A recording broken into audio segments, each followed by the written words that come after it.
Bonjour, je m'appelle Vipoulane, j'ai 18 ans, je suis militant écolo et je suis aussi l'un des deux protagonistes d'Animal, le dernier film de Cyril Dion. Et aujourd'hui, je vais vous parler d'un élevage intensif de lapins qui est situé en Bretagne, dans les Côtes-d'Armor.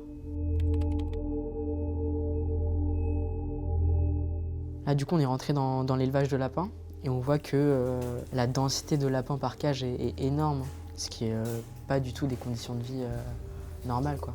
Déjà, le lapin, à l'origine, de par son histoire évolutive, c'est un animal qui ne doit pas rester enfermé dans un lieu clos, quoi. C'est un animal qui est assez mobile.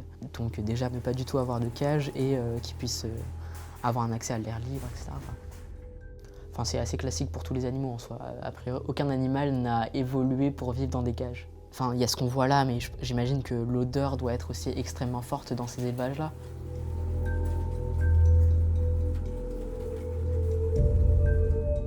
Oula.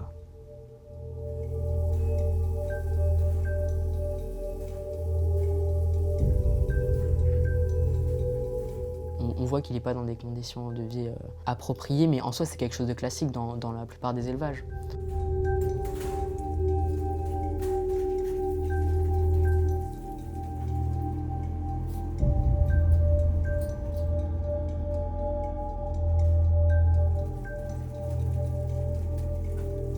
La première raison évidente de l'usage des antibiotiques, c'est que ce n'est pas des conditions qui sont censées être normales pour des lapins. Enfin, leur mode de vie n'est pas du tout adapté à ça et donc ils développent beaucoup de maladies. Et donc pour lutter contre ça, on achète des antibiotiques et on leur donne des antibiotiques.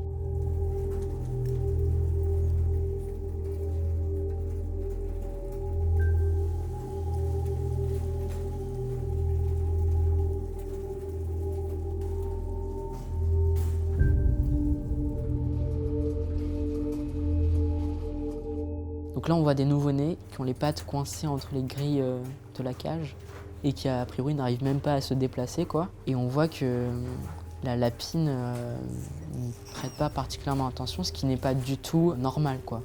Et là, ils sont déjà moribonds alors qu'ils viennent à peine d'être nés.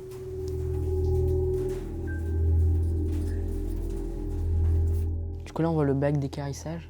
Donc, qui est situé à l'extérieur de l'élevage et c'est là où on a tous les lapins qui sont morts, quoi, parce que dans un élevage de lapins classique, on a 22% de mortalité.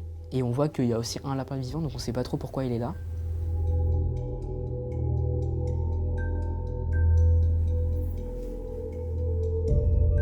Ils utilisent des caddies de supermarché pour mettre les lapins et pour les déplacer à un autre endroit visiblement.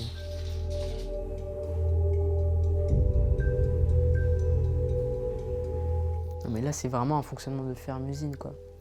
La faute, ce n'est pas directement imputable aux éleveurs, notamment parce qu'une grande majorité des éleveurs, je ne connais pas exactement la situation précise de cet élevage-là, mais beaucoup d'éleveurs, surtout en intensif, sont en grande difficulté aujourd'hui. Nous, l'éleveur qu'on a rencontré pour Animal, il gagnait 350 € par mois, il avait 200 000 € de dettes auprès de sa coopérative et auprès des banques. Donc évidemment qu'il est obligé de créer une forme d'insensibilité, en plus de notre culture qui nous fait croire que l'humain serait la seule espèce prodigieuse, intéressante, interdépendante, unique. Alors qu'en soi, toutes les espèces sont uniques, prodigieuses et interdépendantes. C'est la définition même du vivant, selon leur manière propre d'être vivant, quoi. Aujourd'hui, l'enjeu principal, c'est comment on conçoit nos relations avec le reste du monde vivant, qu'il soit humain ou non humain.